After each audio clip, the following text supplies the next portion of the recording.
பார்வதியும் கமருதனும் போட்டுக்கிற சண்டையை பார்க்கும்போது எனக்கு எப்படி தோணுதுன்னா, என்ன ஜோக் காட்டுறீங்களா, என்ன ரங்கா ஜோக் காட்டுறீங்களா அப்படி தான் எனக்கு தோணுது. ஏன்னா பல முறை இவங்க ரெண்டு பேருமே சண்டை போட்டுக்கிட்டாங்க. காலையில் சண்டை போட்டால் அந்த ஒரு மதியானத்தில் சேர்ந்துருவாங்க, கட்டி பிடிச்சிக்கிட்டு முத்தம் கொடுத்துக்கிட்டு அந்த ஆபாச லீலைகளை வந்து தொடர ஆரம்பிச்சிருவாங்க. கமருதனுக்கு சில இடங்களில் சூடு சோறுனா வரும், வந்து அவனே வந்து சீ அப்படின்னு சொல்லிட்டு போயிடுவான். அப்படி போகிறவனை இந்த பீடை என்ன பண்ணும் அப்படின்னா, வலுக்கட்டாயமாக கூப்பிட்டு எனக்கு காம்பன்சேஷன் பண்ணிட்டு போங்க, எனக்கு கையமைக்கி விட்டு போங்க, என் காலமைக்கு விட்டு போங்க, எனக்கு ஒரு முத்தம் கொடுத்துட்டு போங்க, இப்படியெல்லாம் ஓப்பனாகவே கேட்டிருக்காங்க கமருதன் கிட்ட. ஸோ என்னதான் ஒரு பையன் விலகி போனாலும் தன்னுடைய ஆசைகளை தீர்த்துக்கிறதுக்கு ஒரு கம்ஃபர்ட்டாக இருக்கக்கூடிய ஒரு பையன் வந்து கமருதன். அதனால் இது பார்வதியே சொல்லியிருக்காங்கப்பா, நான் என்னமோ வந்து கட்டி சொல்கிறேன்னு இந்த பீடா ஃபேன்ஸ்லாம் பேசக்கூடாது, என்னுடைய தேவைகளை அவன் பூர்த்தி செய்கிறான், அதனால் நான் அவனை என் கூட வச்சுருக்கேன், அவன் கூட நான் பேசுகிறேன்னு உங்களுடைய பார்வதி தான் சாண்ட்ரா கிட்ட சொல்லியிருக்காங்க. ஸோ பார்வதியுடைய தேவைகளை பூர்த்தி செய்வதற்காகவே பார்வதி சோறு போட்டு வளர்க்குற ஒரு பெட்டு தான் கமருதன். இப்போது ஃபேட்மேன் ஒருத்தர் இருக்காருப்பா, இது வரைக்கும் அந்த மனுஷன் வந்து சப்போர்ட் பண்ணி யாருமே ஜெயிச்சது கிடையாது, ஆரியை தவிர நினைக்கிறேன். தயவுசெய்து பார்வதி ஃபேன்ஸுக்கும் பிஆர் டீமுக்கும் நான் ஒரு ரெக்வஸ்ட்டாக வச்சுக்கிறேன், பார்வதி ஜெயிக்கணுன்றது நீங்கள் ஆசைப்பட்றீங்கன்னா ஃபேட்மேனை மட்டும் சப்போர்ட் பண்ண சொல்லாதீங்க.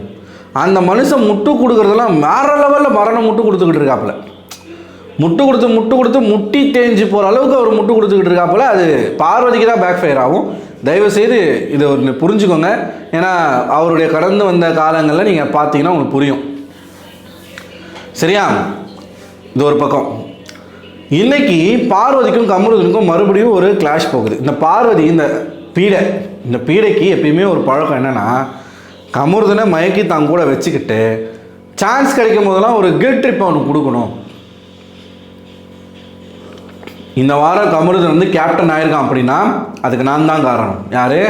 பார்வதி பீடை தான் காரணம் அப்படிங்கிறத அவன் மண்டைக்குள்ளே போட்டுகிட்டே இருக்கிறாங்க பார்வதி. ஆனால் ஒரு இடத்துல கூட அதை ரிசீவ் பண்ணிக்கிற எண்டில் கமருதன் இல்லை. என்ன பண்ணுறாங்க அப்படின்னு பார்த்தீங்கன்னா, இதுக்கு முன்னாடி பேசினா அதே விஷயத்த திரும்பவும் பேசுகிறாங்க பார்வதி. அந்த கிளாக் டாஸ்கில் 2 வாட்டியும் செகண்ட்ஸ்க்கு வந்து நீ தான் போனேன், நீ கேட்டதுனால நான் வந்து சரின்னு சொல்லிட்டு விட்டு கொடுத்துட்டேன், அதனால தான் உனக்கு பெஸ்ட் பர்ஃபார்மர் கிடச்சிது, அதனால தான் நீ கேப்டன்சி டாஸ்கில் வந்து விளையாடி நீ ஏன் பலூனே உடைச்சி நீ ஜெயிச்சிட்ட, சரி நீ தானேன்னு சொல்லி நான் விட்டுட்டேன் அப்படின்னு திரும்பவும் இன்றைக்கி பேசுகிறாங்க சம்மந்தமே இல்லாமல். இதை பல முறை வந்து கமருதன் சொல்லிட்டான், டாஸ்க்குனா டாஸ்க்காக பாரு, டாஸ்கில் என்னால் உனக்கு விட்டு கொடுக்க முடியாது, இந்த பெஸ்ட் பர்ஃபார்மர் வந்து நீ விட்டு கொடுத்ததுனால எனக்கு கிடைக்கல, நான் பண்ணதுனால எனக்கு கிடைச்சிது, நீ எதுக்காக எனக்கு விட்டு கொடுத்த, நான் உனக்கு கேட்கவே இல்லையே, நீ வந்து பண்ணியிருக்க வேண்டியதானே, பல இடங்களில் வந்து அவன் பேசிட்டான். ஆனால் திரும்ப பார்வதி என்ன பண்ணுறாங்க, நான் தான் உனக்கு விட்டு கொடுத்தேன், என்னால் தான் நீ வந்து பெஸ்ட் பர்ஃபார்மர் வாங்கின, ஆனால் நீ என்ன பெஸ்ட் பர்ஃபார்மர்னே சொல்லலையே. புரியுதுங்களா?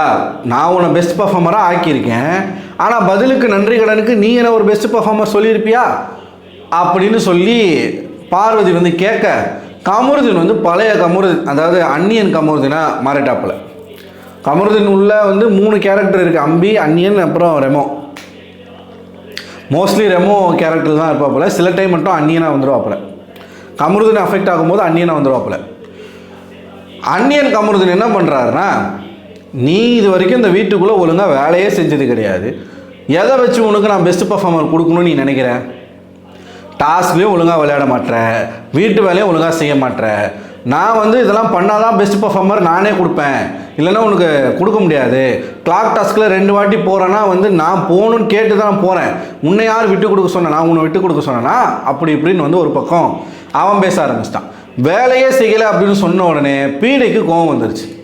அது எப்படி நீ வேலை செய்யலைன்னு நீ சொல்லுவ, நான் வேலை செஞ்சுட்டு தானே இருக்கேன், நான் வந்து உன்னை மாதிரி வந்து தெரியணுன்றதுக்காக வேலை செய்ய மாட்டேன், கேமராக்காக நான் வேலை செய்ய மாட்டேன் அப்படின்னு ஒரு வார்த்தையை விட்டுறாங்க.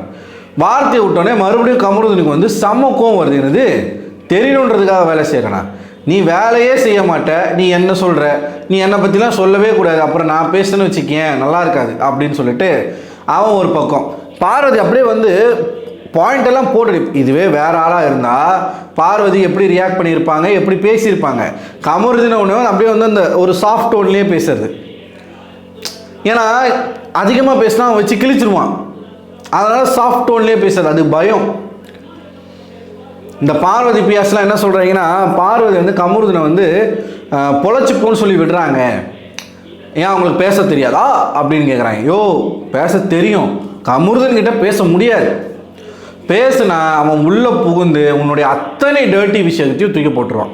உங்கள் அத்தனை குப்பையும் வந்து கிளறி வெளில தூக்கி போட்டுருவான். அதனால் அரோராக்கு என்ன நடந்துச்சோ அது வந்து பார்வதிக்கு நடந்துடக்கூடாதுன்றதுக்காகத்தான் பார்வதி அவன் என்ன பேசினாலும் அவன் லைட்டாக வாய்ஸை ரைஸ் பண்ணால் கூட அப்படியே பொட்டி பாம்பு மாதிரி அடங்கி போயிடுறாங்க.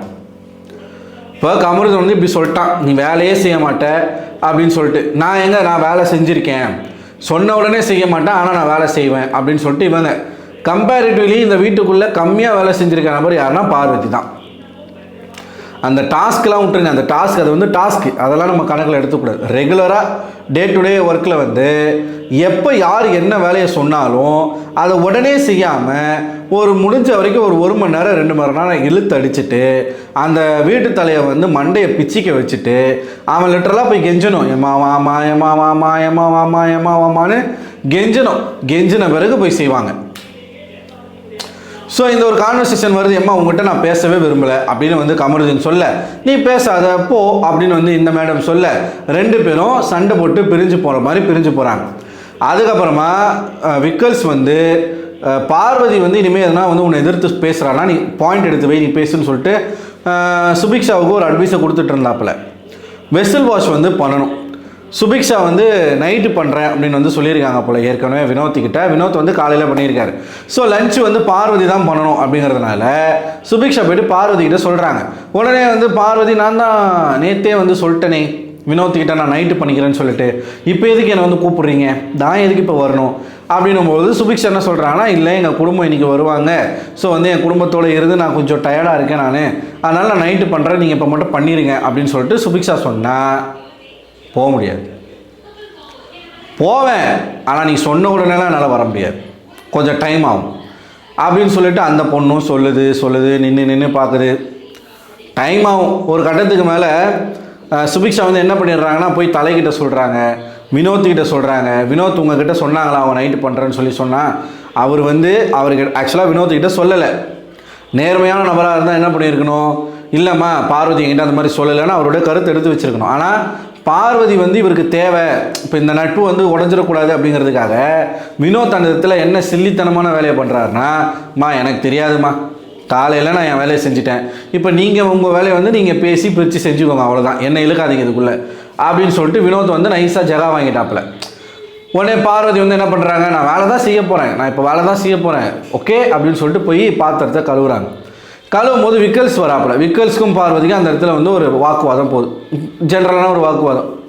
விக்கல்ஸ் கிளியராக மூஞ்சில் சாணி அடிக்கிற மாதிரி சொல்லிட்டாப்புல, நீ என்றைக்குமே கொடுத்த வேலையை கொடுத்த நேரத்தில் செஞ்சது கிடையாது, சொன்ன உடனே நீ வந்து செஞ்சது கிடையாது, நீ எப்போ உனக்கு தோணுதோ அப்போ தான் வந்து செய்வேன், நீ இருக்கிறதே 1ஆம் நம்பர் சோம்பேறி அப்படி இப்படின்னு பயங்கரமாக போட்டு பார்வதியை ஓட்டுறாப்புல.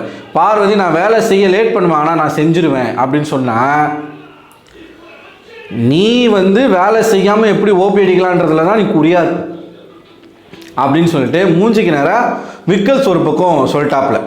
அம்மா இருக்கிற வரைக்கும் தான் மரியாதை, எப்போ பார்வதி அம்மா வெளில போனாங்களோ அப்போத்துலேருந்தே பார்வதிக்கு வந்து அடி விழ ஆரம்பிச்சிருச்சு இன்னமும். ஆனால் இந்த பீடைக்கு எப்படி தான் முட்டு கொடுத்து இத்தனை பேர் பேசுகிறாங்க அப்படிங்கிறது தான் நமக்கு ஆச்சரியக்குறியாகவே இருக்குது. என்ன வேணால் பேசலாம், எப்படியும் வந்து ஸ்டேஜில் அவங்க நிற்க போகிறது கிடையாது, அது போதும் நமக்கு, அது போதும். ஸோ நீங்கள் என்ன நினைக்கிறீங்க இந்த விஷயங்கள்லாம் பார்க்கும்பொழுது? இவங்க 2 பேர் சண்டை வந்து கடல் தண்ணியில் எழுதி வச்ச மாதிரி தான். கடல் தண்ணி நீங்கள் பீச்சிலலாம் போனீங்கன்னா மண்ணில் எழுதி வைப்பாங்க தெரியுமா, தண்ணிக்கிட்ட, அந்த கதை தான். அந்த அலை வந்து அடிக்காத வரைக்கும், இந்த காம அலை வந்து அடிக்காத வரைக்கும் கமருதீன் அந்நியனாக இருப்பாப்புல. எப்போ அந்த ஒன்ஸ் அந்த காம அலை வந்து அடிக்குதோ கமருதீன் வந்து ரெமோ கமருதீனாக மாறிடுவாப்புல. அது எப்போ வேணாலும் நடக்கும். ஸோ நீங்கள் என்ன நினைக்கிறீங்க மக்களே? உங்களோட கருத்துக்களை மறக்காமல் கமெண்ட் பாக்ஸில் கமெண்ட் பண்ணுங்கள். அடுத்த ஒரு வீடியோவில் உங்களை சந்திக்கிறேன். அதுவரை உங்களிடம் இந்த விடைபெறுவது நான் அரவிந்தன்.